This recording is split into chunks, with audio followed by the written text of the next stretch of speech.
What I'm going to do now is I'm going to put my little poaching rod up, made by Phil Fry, a good mate of mine.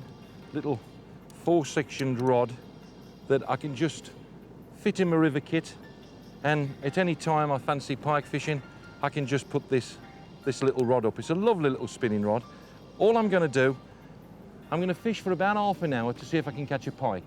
If I don't, I'll pack up, probably go on the backwater then, see if I can catch a few more chub or maybe perch, and then maybe come back again on the evening to see if I can catch a pike. All I'm doing is shooting from one little area to another little area, trying to catch different fish. I can't see any point in just sitting there catching chub and barbel all day long. If you want to sit there all day, then by all means do that. But I've fished this weir a few times and I've had enough chub and barbel in my life not to just want to sit there. I like to catch different fish. So let's now catch a few pike, hopefully. Having put the line through the rings, what I'll do now is show you the actual rig. What I've got is a special hook that when you hook it onto the rubber fish, and I'm a great fan of rubber fishes now, I use them probably more than spinners and actually lures. So what I've got there, I've mounted the rubber onto the hook. There you go, look, just feed it on like so. There's where the hook passes through, okay. American clip to put it on, there you go. Swivel, wire, there you go, about 18 inches of wire. I've got a couple of swan shot just to sink it in this current, because if I don't put that weight on those, that lure will actually fly on the surface. Coming up to another swivel here, and then tie my line on. Dead simple. This is my net. It's from Harris Angling, absolutely super net. The net itself, you never ever get a treble or a hook caught in it. Absolutely fantastic material, and because of the big mesh, it's smashing for using in a river, so the actual volume, the flow of water passes through there easy. Okay, and it folds down nice and easy for carrying, like so. Let's see if we can catch a pike. The pike will usually be held up in the slacker water, so I'm going to cast over there now. You'll see where it lands. There we go, right into the slack water. Let that sink, now work it.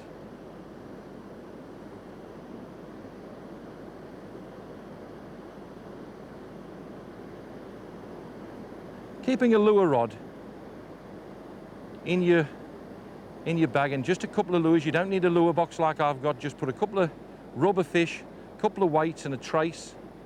And many's the time when you're catching roach or chub, you might be pestered with a decent pike. Don't let it just take all your fish. By all means, have some sport from it. You can catch a 10, 11, 12, maybe if you're lucky, a 20-pound pike without any effort at all, just 2 casts into the water and bang, you're in. There's a definite difference between just casting a lure out and reeling it in to proper lure fishing. Proper lure angler will be the chap from when he hits the water to when he puts the lure in his hand. He's working it every inch of the way, trying to make it look like a live fish. No good. Tell you what I'm going to do. I'm going to put that up like so, and I'm going to leave that there, and I'm going over the backwater. Let's get over there and catch a few fish.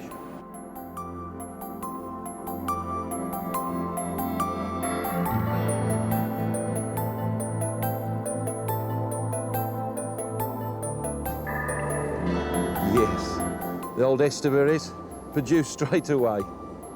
There's certain flavour boilies that barbel and chub like, and estuaries and tutti fruities are one of those boilies they like. This is a nice fish to start the day, certainly. Feels like a chub rather than a barbel, actually. If it is a chub, it's a good chub. Yes, it's a chub. I'm actually using a new rod today. It's a present from my old mate Lawrence Breakspear. He's bought a range of rods out, and He's actually given me this one, and what a way to break it in. Yeah, it's a very, very nice chub. The Kennet's full of nice chub. Look at the boilie on his mouth, where he's took it in. There you go, look. Lovely fish. Oh, fantastic. Fabulous fish. Fabulous fish. Look at that, huh? That looks as though it might have been caught by a pike. There's a lot of pike in this river, and later on, hopefully we should catch one. Yeah, it definitely looks like. If you see the teeth marks, now you can imagine the pike that's done that. Teeth mark here, teeth mark here. And that's not necessarily a monstrous pike. Fish of 8 or 9 pound could grab a chub like that. There you go. There's the rig that I'm using. Just a standard hair rig. Standard hair rig, nylon rig, size 8, Drennan specialist hook with a mini Esterberry boilie on. I'll go into the rig later on in a second. Let's put that in the net. A lovely chub, look at that. Bonny, bonny chub. I'm gonna have a few of those today. Let's put it in the net. I've positioned the net just out the main flow so that the fish are nice and safe. They're in some nice steady water. Nice and steady and wet water, as you can see around my feet. A decent angler would have bought a pair of waders, wouldn't he? But that's Des Taylor. At least I catch a few fish. Let's see if we can catch another one. Come and have a closer look at the rig. All it is a big Ardsley bomb, 1.5 ounces, that I've flattened with a hammer. That actually holds the bottom better so it doesn't move around. I want to do the moving round. When I lift the rod, it'll move rather than just keep tripping. I got a rubber bead, a swivel. This is 8 pound line. This is 6 pound line coming down to my hair rig. And the hair rig's pretty straightforward. There it is.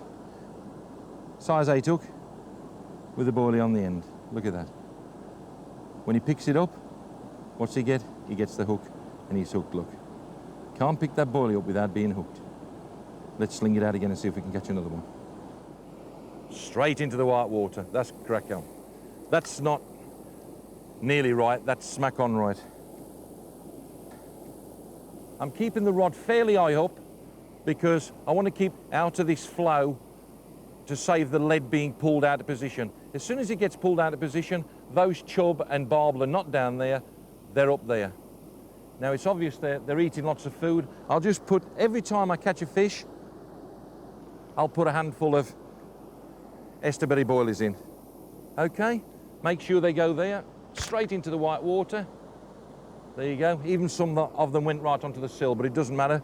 They're coming straight into the white water. That's where they are. The takes are incredible on this rig because they're putting the mouth around the boilie and they're hooking themselves and the tip will go straight over. There's no doubt about a bite. There's no little flicks and dabs. This is straight over. What I tend to do when I'm fishing this method is I tend to fish with the anti-reverse on, but with the clutch fairly loose, you see? And then when I get a take, they're actually hooking themselves on everything. The reel handle doesn't go round. Then I pick the rod up, strike, and sometimes I'll play on the clutch, sometimes I'll play backwind. It depends on what the fish is doing. I tend to start off on the clutch, bring it halfway across on the clutch, and then when the fish tends to get in close, I switch it over and go on to backwind. I find backwind when a fish is in close, especially on very shallow water like this, is probably the best way to play these fish. So in the striking position, I've got the anti-reverse on. So all I need to do is just pick the rod up.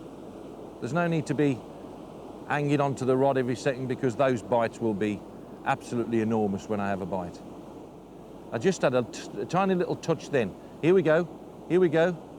It's a chub or a barbel. Yep, that's a barbel. It's powering away, that's a barbel. Look at that. There he is.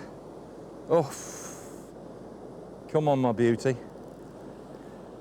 Well, that just about proves the old barbel and chub love the Esterberry.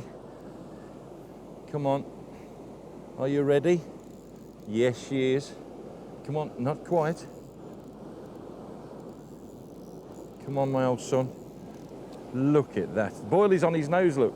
Look at the boilie on his nose. Ah, there you go. A beautiful Kennet barbel. And absolute, look at the fin. Perfect fin, a perfect fish. And the boilie on his nose as well. Look at the boilie on his nose. That's how he picks it up. And that's how he gets caught.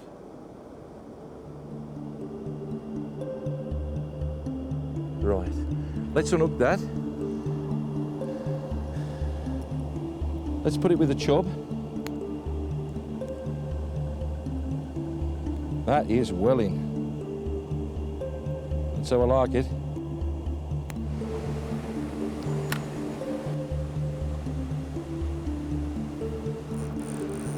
Yep. Here it is, look at this. Whoa, full of fight. Look at the spinner. He's going to do a jumpy in a minute.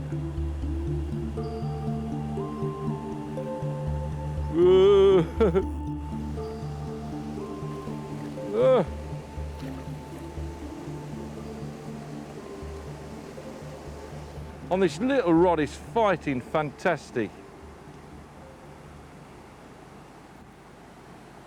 Fighting fantastic.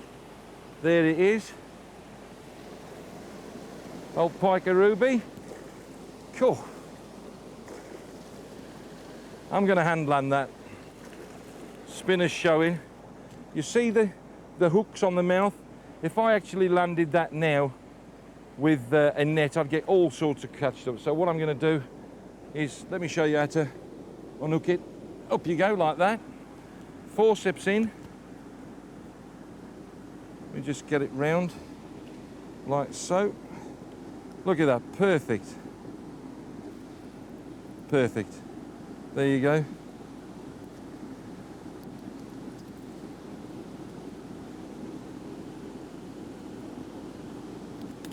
There you go. Look at that.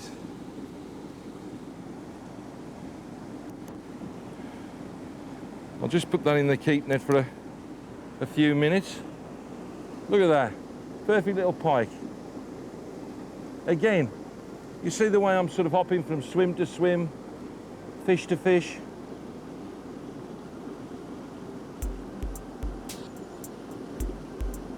And who said pike hurt you? Look at that. He don't bite you.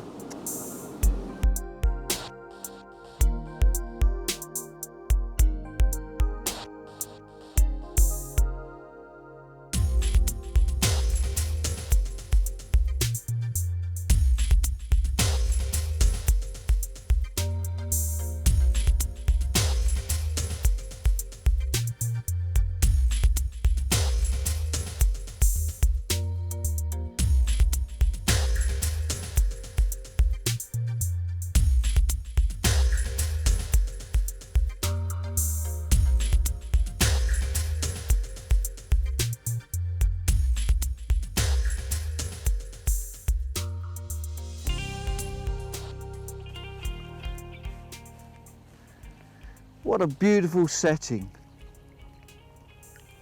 and a wonderful place to come fishing. Straight away I'm into dace. This particular stretch of the river, this is the River Wye, is known as Home Lacey.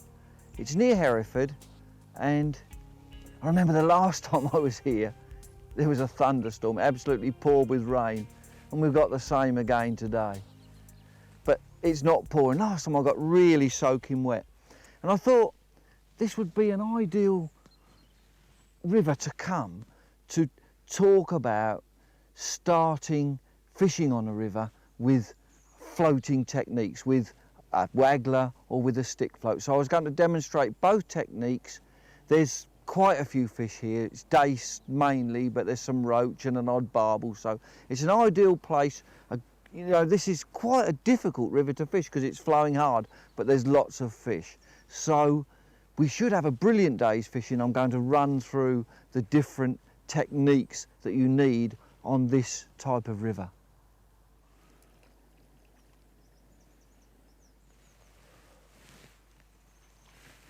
Now I'm starting fishing with the Waggler, and I've got a big Waggler, about probably almost 3 swan shot. Loose feeding maggots, and then just running down, and immediately I'm into fish. There's loads of fish here. This is a small dace. Now a Waggler is a float that's fished on the bottom end only. I'll run through the techniques of that later, but it's quite an easy way to fish. As long as you shot it up correctly, then you don't tangle, you know, you can just throw it in, and normally you let it run through with the pace of the river, which is what I'm doing now, catching these, some small dace, some large. This one's about 2 ounces, but loads of fish. And these are beautiful. They've never ever been caught before. Look, that beautiful 2 ounce dace, never been caught before. But as I'm feeding, they're gradually coming up the swim. I'm almost just throwing out in front of me, letting the float drift down. And the fish are there all the time. The thing about fishing is it's always feeding. So we have to keep feeding all the time, getting the fish in a nice tight area where our maggots are falling down, and gradually you find you usually on this sort of water you start catching small fish, and then as you feed more and more, then the stamper fish get bigger. I'm fishing with two maggots, 2 yellow maggots, yellow, bronze, anything fairly light in colour. Doesn't really matter. The dace are very ravenous today. It's still, I mean, it's probably sort of late September, still fairly mild, and the fish are still feeding very well. Have a look at the casting technique. I've got my finger on the reel there, and it's just a sort of an underarm sweep. An underarm sweep, and then just releasing the line just as the rod is pointing out where you want to fish. Just release the line, and then the float will follow it like that. And you can leave the bail arm open, just let the float run. Feed in front of you because there's a lot of pace, so you can feed in front of you and then straight away into another fish. Once you get the fish feeding, it's so easy. I'm just letting the bait run through the water. Another small dace, small and big here, but 2 ounce, lovely fish, but straight away. And you've got to get into this rhythm of feeding and fishing. And I'll run through the rigs and that later on. But just, I want to actually show the style of fishing a little bit more. Let's run through that casting technique again. Finger on the front of the spool, there. On the front of the spool, and then it's like a pendulum. You push the rod round and then you release it at the point that you want the float to land at. Can you imagine, as you do it, the float will go straight out from the end of the rod. So wherever you're pointing the rod really is where the float will end up. So we do a pendulum, do that one again. We do it, and as the rod gets to where you want the float to go, you then release it. Drops into the water. And on this sort of river where there's a lot of pace, you can leave the bail arm open, be as quick as you can to feed. Just watch the float as it runs downstream, and straight away you're into another fish.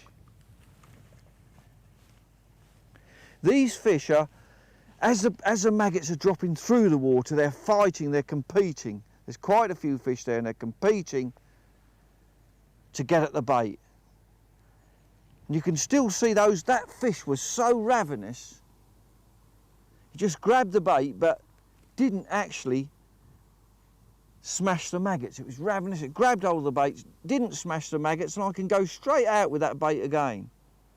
But they're beautiful, just a little bit larger, it's probably 2.5 ounces, but a lovely fish. So you have to keep the feed going in, you have to keep fishing, it's a fast flowing river, so all the time the bait is going away from you, so you need to all the time keep feeding and fishing and keep this sort of smooth rhythm.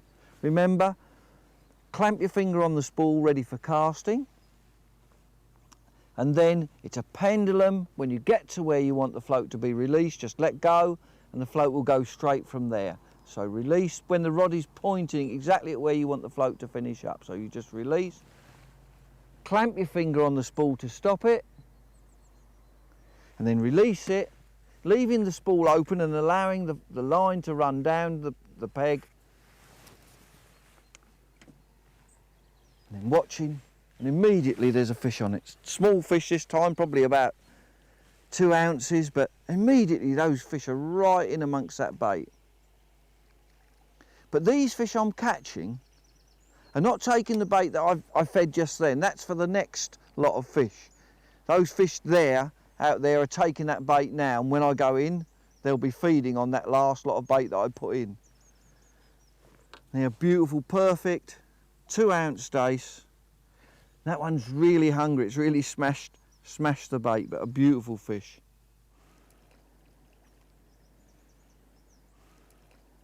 And this is what happens when you're on a shoal of fish. They're there, they're feeding, and you just have to keep that going with a very, very simple rig. You'll see that with this type of rig, with this type of waggler, you can fish all day without any tangles. It's attached bottom end only. It's very, very easy. And as long as you cast correctly, nice and smoothly, stop it, allow it to run, and then feed as well. Catapult some feed up the peg a little bit, very fast flowing. Those maggots will take a little while to get down to the bottom, and let the float just run through. Then when it goes under, strike, and every time a fish. It's not so easy with cameras when you're getting into this nice rhythm of feeding, maggots in the pouch, pouching the maggots out in front, but fishing a little bit downstream. Imagine where the feed is, and that's sometimes always the hardest bit. Imagine where the feed is finishing up. And the fishing now is getting better and better. As the fish are coming up, beautiful. As the fish are coming up on the loose maggots I'm putting in, the fishing is getting better and better. And as I said, they should start to go up in size, these fish. Beautiful dace fishing. It's important that you make yourself comfortable, and also the fish comfortable. I've got a good long keep net running down into the deepest part of the water, because really on a day like today you could expect to catch probably 30 pound of dace, you know, some fantastic fishing. And you'll notice that I've got everything to hand. The net is at hand for putting the fish in, the landing net is on top of the keep net, and then my bait also is readily available where I can go straight there. You've got to be quick. This river is fast, so you've got to be fairly quick at everything you're doing. I've got a nice platform here for laying towels and my catapult. And as I say, the bait's all sorted there in a bait waiter, my spare rod. And then I'm on a platform, sitting on a platform, so I'm very comfortable with everything to hand in my box as well. And if you're comfortable when you're fishing, it makes it so much easier. You catch more. If you're uncomfortable and you've got your keep net, say 2 or 3 feet away, every time you catch a fish you have to run down to it. So get that keep net. If you unhook with your left hand, get it on your left hand side so that it's easy for you to drop the fish in.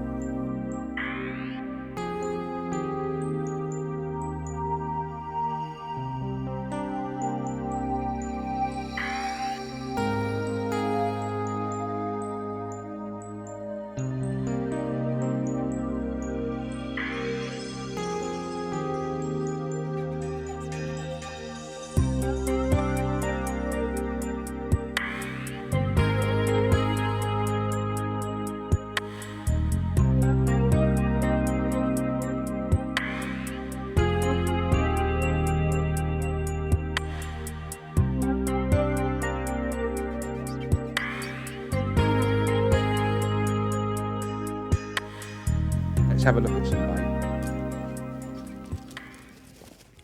Essential 1, casters.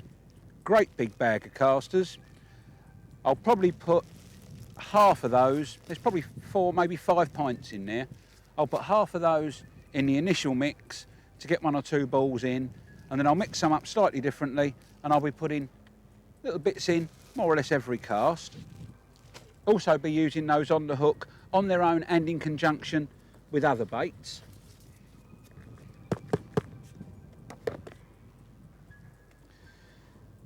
Bag of black dirt, box of black dirt, worms, all sizes, red, hopefully marsh worms. You can keep a colony of these, you get a reasonable box. They need feeding from time to time. They like potato skins, they love apple. If you've got worms, look like they're drying out, never ever water them. Slice of apple, you'll be your tackle dealer's enemy. He'll never sell you a worm. These I've had knocking around for so long, I've got little tiny worms in here that are breeding. There's one that's big enough to use as bait, and next to it is the tiniest little, almost like a piece of hair. You'll never see it against my skin because it's roughly the same colour now. If I put it against there, you might just be able to see it. That is a wormlet. Too small to use as bait, but by the time the English season starts, that'll be lovely. Then I've also got in here, tucked away somewhere, a pint or so of big red maggots. There'll be a hook bait. I'll put 1 or 2 in the ground bait, not too many, because they wriggle in the ground bait and can break the stuff up as it's in mid-air on its way to the water, and we don't want to do that. It wants to be a whole ball when it hits the water so it doesn't split up, because it's got to get down a fair way under the surface before the ball opens up. Otherwise we'll just scatter it as far and wide as the eye can see, and we don't want that to happen at all. Now for mixing, put those down, get this chap over there. I'm a great believer in watering first in ground baits. Lots of people like putting water on top of ground bait, but I like a bit of splodge in my bowl first, and then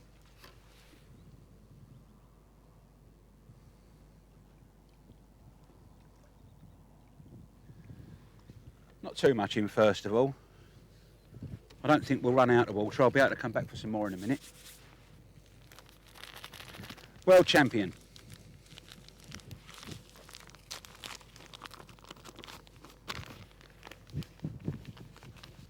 Some. Beat.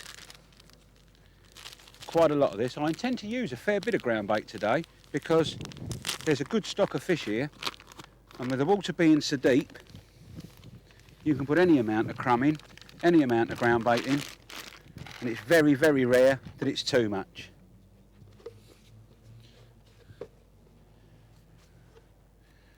Viva, just a tiny little spot of this. I don't want too much because I don't think we're going to bag up the roach. We might get 1 or 2, but there's not going to be too many there. All of these are fairly heavy ones, except the Super Cup. So I like Super Cup because Breen like it too. Some of that. It's not really complicated. There's not a lot of science and technology about it. These don't react with each other. 1 cupful of one and half a cupful of another. It's just put it all in, and eventually you'll find something there like that. One's not going to tear up. I'm going to have to bite that. Not for human consumption. This is a real heavy binder, so we'll pop in half a bag of that. Now we should be able to get this with that amount of water just slightly damp into a bit of a crumbly consistency. We don't want it to be like glue. These Van der Nine ground baits really knock up nicely. You get the odd little ball, but you can just rub them out like that. You never get that horrible gluey mess you get with some ground baits.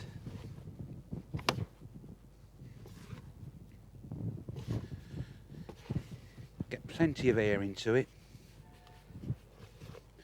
Plenty of air about as well. That's coming along quite nice. Now let's have a wee bit of Branson on top. Branson. This is one you don't want too much of. Somebody once told me that a lot of it can put fish off. Can't grip it now, my hands are all slippery. Have a taste of that. I know it smells nice, might as well taste nice. But as we've got a fair bit mixed up, I'll put probably 1/4 of a bag into that.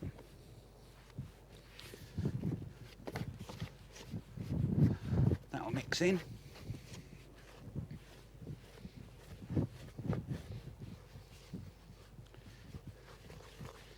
There we are. It's going to take a few minutes to absorb that bit of moisture, and then it'll start to dry out. Then we'll add a bit more to it and chuck some in. Best part of the day, chucking the bait in. You're always full of optimism. You never know what's coming. You just hope what's coming is going to be good. Yeah, that'll do. Now, talk a little bit more about casters before I finish mixing this up. We want it to breathe a bit, get some air in. These are just turned from normal maggots, white maggots. You've probably seen them when you've kept your bait too long. And put some in there now. Various colours. You've got, don't know what that one is, a black fly. Look. I'll tell you what black fly is in a minute. These are the ones that are just turned, very pale, almost white. They sink quickly through the water. Then you go on to coming onto a brown stage, sort of an orangey colour. They sink not quite so fast. Then you'll get one that's a little bit darker than that, almost brown. And that'll sink slower still. And then you get the redder ones, and they sink even slower. So when you throw some casters into the water, what you'll get is the lighter ones will land slightly downstream, and as they get progressively darker, they'll travel progressively further. So the fish will hopefully form a queue, just waiting to be caught. They'll form a queue down your swim, and you can pick them off as they're there. Now, there's a bit of air in that. Let's get a pint or so of these beauties in. If you're throwing in ground bait, you don't want to put too many casters in. You get a few in, don't worry about that. But you don't want to make it sort of caster pies, because it does make the bait more difficult to throw. But if you're using a feeder, then I'd have nowhere near this amount of ground bait. I'd probably knock up that third there and throw that in straight away, but then I'd want a couple of pints of ground bait, and into that I'd really larrup the casters. I'd put loads and loads in, because you're sticking them in a feeder. The idea with the ground bait is just to hold the casters in your feeder, releasing them as it gets to the bottom, and the more casters you've got in, the better it's going to be. Also, as you squeeze your ground bait into a feeder, you'll tend to crush a few, and as you crush a caster, it'll float. We've broken that one, and that floats, and as it floats, you can almost see it fizzing from here. There's little bits popping out of it. That's travelling downstream, and it'll draw fish a long, long way. Ivan Marks always used to get a handful of casters, crush them in his catapult and fire them out when he was chub fishing on places like the Warwickshire Avon. And Ivan's not too bad an angler, so what he does can't be far off a right. Now, that's okay. I think it just wants a tiny bit more water. I'm not going to put too much in straight away. The stuff I'm throwing in now I want to be really hard, but because I've got two hands free, I'm not fishing yet, I'll be able to squeeze it into balls with two hands and then throw it in.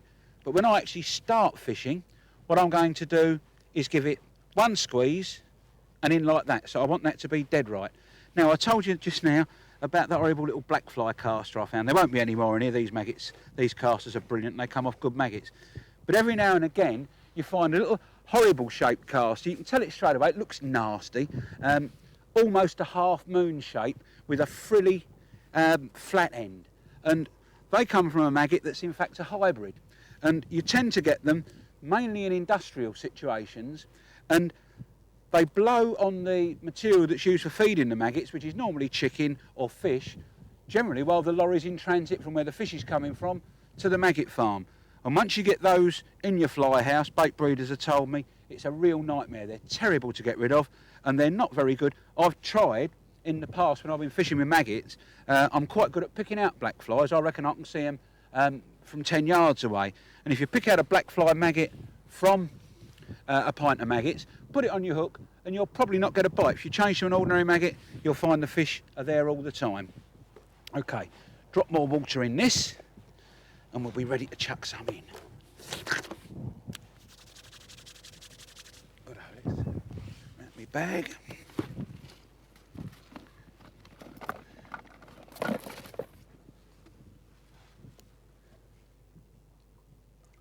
We've already got plenty of water to go around. We're now getting some more by the looks of it.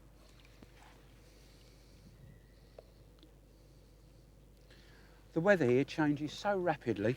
We can be in brilliant sunshine 1 second, and then just after that, it's only drizzle at the moment, but over the last couple of days we've had hailstones, I would say like duck eggs, but you know I never exaggerate.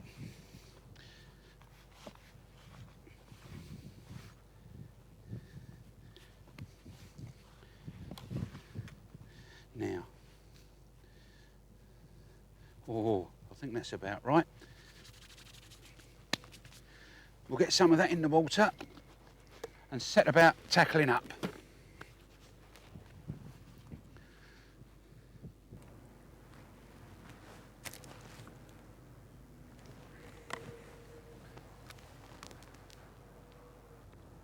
Get an awkward one when you're really catching like this. And sometimes, oops, there it is, can sometimes lead you to get a wee bit excited. There's all the sticks. It's a shame you can't see them because these bream are so clever. It's like just like the chub do back in England. Got rain and sun at the same time. Again, lovely combination. Very regular here. There he is. Another £2. Ooh.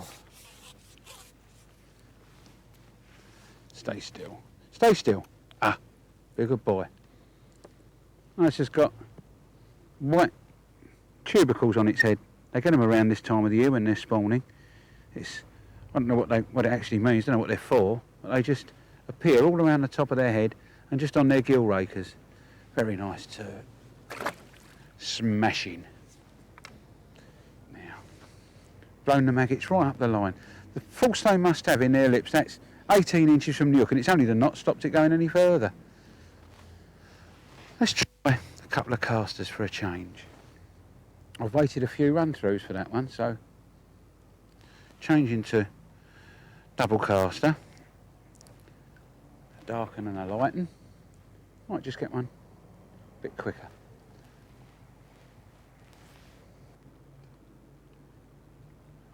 Let's finish in a blaze of glory.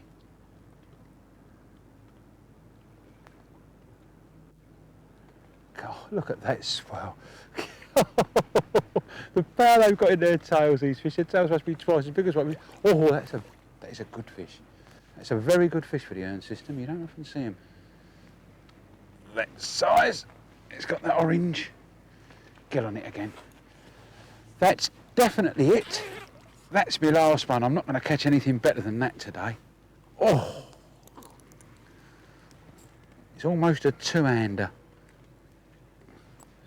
Can just about hold that with one hand. When I can't hold them with one hand, they're over £4. I don't think that's over £4, but it's certainly a very big £3. Good. Lovely. Now, today I've fished a river that's got water in it. It's running through. It's fairly deep, and I've used two methods that are made for that sort of water. A lot of people are frightened to get a bit of lead on, but I've used a great big Waggler, and I've used the old topper. That's what they look like. If you've not got one, and you've got a river that's got pace and a bit of depth, I strongly suggest you either make yourself one, buy yourself one, or nick one. That's what I did to this. This was laying about in somebody else's box. I asked them very nicely, and they let me have it. So, I've had an absolutely fabulous bag of fish. Let's just see what we've got.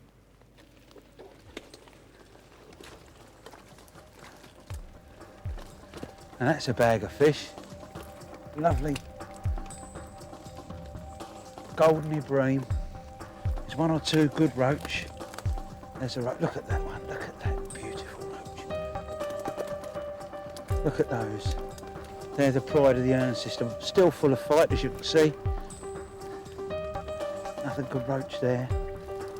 Bream. Let's try and get them out so you can get a better idea of what there is in there. There. How's that for a day to remember?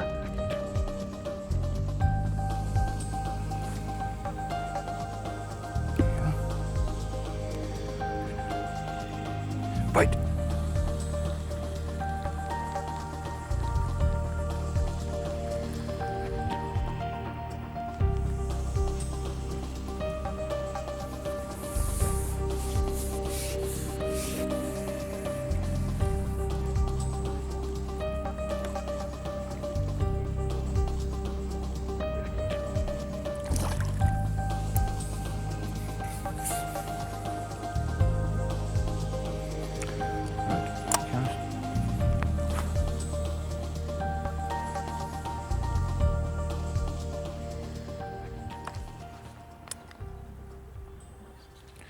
With this single shot float, it's so instant.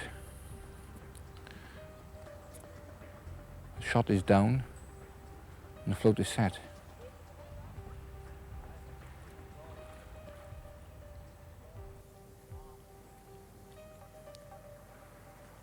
Yeah, there's slight wind coming up now. There's a slight bow in the line, so we've got to be careful of that. If I get a bite, I'll have to strike upwards to compensate for the bow in the line. Yeah, I might have had a touch then.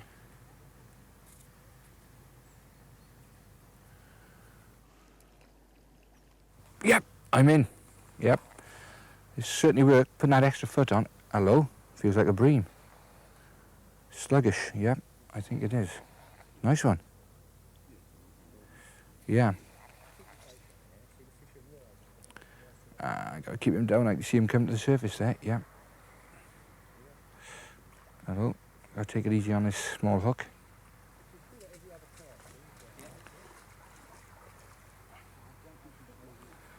That's it.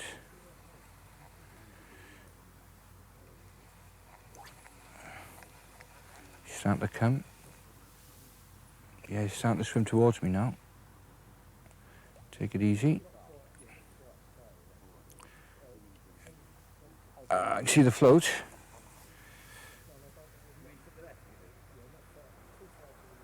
Ah, there he is. Lovely. What a beautiful fish. Gently. Gently, that's it. I think he's tired. Yeah. Right.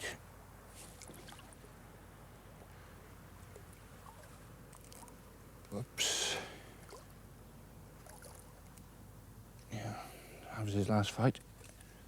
Up he comes. Yeah. Got him, lovely. What a lovely fish.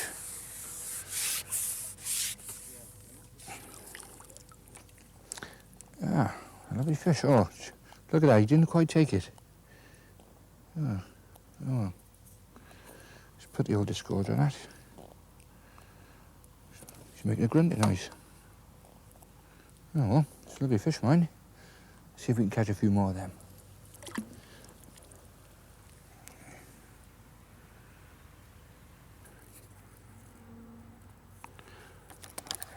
Let's see if we can speed these up a bit now. I think I'll introduce some sticky mags shortly, because I need to get just slightly a bit further over.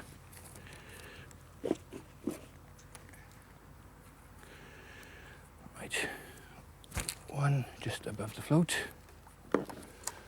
Holding the float back slightly so it meets the cloud going down. Yes, yeah, I'm in. Oh, yes, lovely bream. Beautiful. Take it easy now on the size 20. Come away from the shore. That's it. He's out of the shoal now, so bit of pressure, and he should start swimming towards me. That's it. Come on. Ooh. Slowly. You've got to take great care when in flowing water with bream. So if you give them too much stick, they'll flap to the surface too soon. Here he comes. Ooh, come on, come on. Ooh. Oh, what a beauty. What a beauty. I think he's mine. Yep, he's mine. Lovely. Oh, super bream. Yep. A cracker.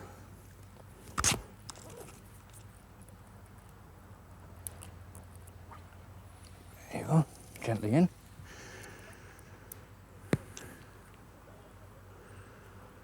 Yeah, a few more of them. Soon get a good weight.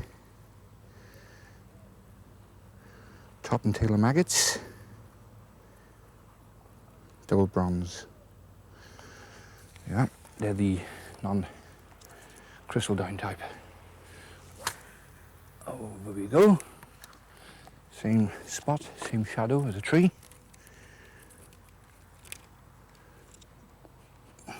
These catties are good. Get less tangles with these. Up. Ooh, a little bit further. I didn't want to go that far. Never mind, let's try again. I think I can get away with it. That's it. Right then. Well,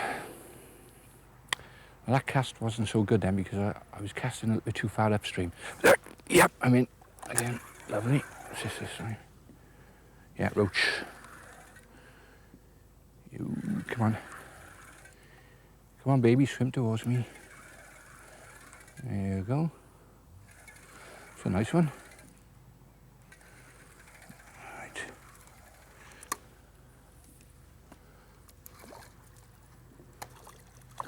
Ooh. Oh, no. My own fault, I should have used a landing net then. Damn, never mind.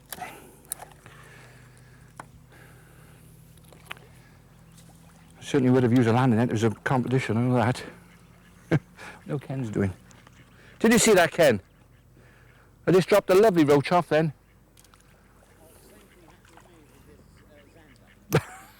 Don't tell fibs.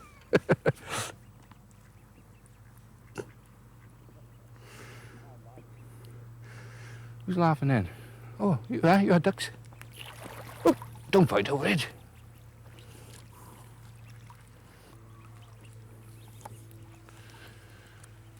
Right. Ooh. Good cast then. Whoop. Oh, I'm in again. Hey, they're coming on well here now. Since the boat stopped coming. It was a bream, I think. Yeah, come on. It's a bream, yeah. Or a big roach. Hang on. Now this is fighting slightly different here. Got a feeling it's a roach. Yeah, it's a big roach. Not going to make the same mistake as last time. I have to go on net this time. Especially on a 20. Yeah, here we go. Oh, yeah. Oh, it's a lovely roach. Look at that. Beautiful. What a roach. Oh, it's got to go 10 ounces, that one. Oh, blimey. There you go.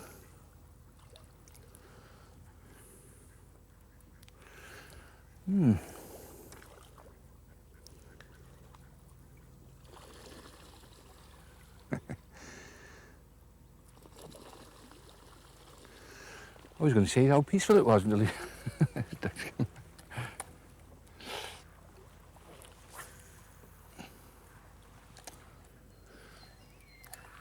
It's the same spot. Right, now I've changed the sticky mags now. When you're pleasure fishing, it helps to practice on certain methods. I'm trying to get this right. The fish seems to respond to it anyways. Coming up in the water, which is something different anyway. Oh yeah, oops, a bite. Oh, bumped him.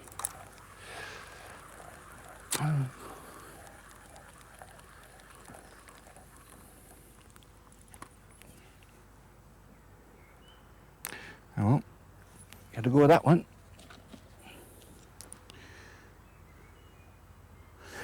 Yeah, coming up in water. We'll persevere, see what happens.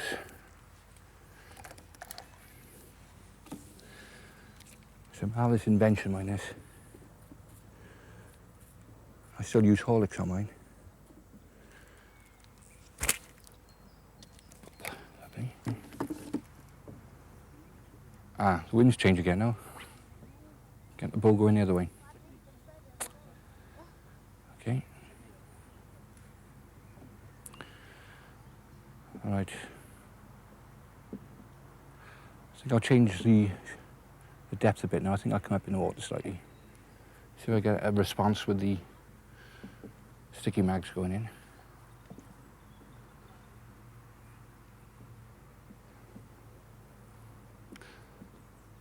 Yeah. No. Let's see what the breaking point is on these sticky mags. Maybe they're not breaking up quick enough. Have a look. Oh yeah, they're okay. They're breaking up okay. Right. Just alter the depth now. Of course, that silicone tube certainly helps because you can slide the shots without any problems, without any stress to the line. That'll do. Come up about 8 inches. Let's try that. Same spot.